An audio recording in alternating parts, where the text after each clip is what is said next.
As the COVID-19 pandemic spreads across the globe, we are seeing an alarming pattern. The poorest and most vulnerable members of society are being hardest hit both by the pandemic and the response. I am especially concerned about the well-being of the world's children. Thankfully, children have so far been largely spared from the most severe symptoms of the disease, but their lives are being totally upended. I appeal to families everywhere and leaders at all levels. Protect our children. Today, we are launching a report that highlights the risks they face. First, education. Almost all students are now out of school.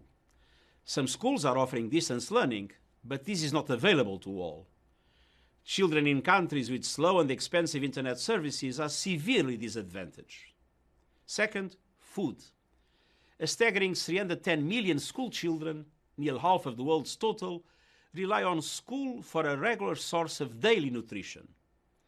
Even before COVID-19, the world faced unacceptable rates of childhood malnutrition and stunting. Third, safety. With children out of school, their communities in lockdown and the global recession biting deeper, family stress levels are rising. Children are both victims and witnesses of domestic violence and abuse. With schools closed, an important early warning mechanism is missing. There is also a danger that girls will drop out of school, leading to an increase in teenage pregnancies. And we must not ignore the growing risks children are facing as they spend more time online. This can leave children vulnerable to online sexual exploitation and grooming. A lack of face-to-face contact with friends and partners may lead to heightened risk-taking, such as sending sexualized images, and increased and unstructured time online may expose children to potentially harmful and violent content, as well as greater risk of cyberbullying. Governments and parents all have a role in keeping children safe. Social media companies have a special responsibility to protect the vulnerable. Fourth, health. Reduced household income will force poor families to cut back on essential health and food expenditures, particularly affecting children, pregnant women, and breastfeeding mothers. Polio vaccination campaigns have been suspended. Measles immunization campaigns have stopped in at least 23 countries. And as health services become overwhelmed, sick children are less able to access care. With the global recession gathering pace, there could be hundreds of thousands additional child deaths in 2020.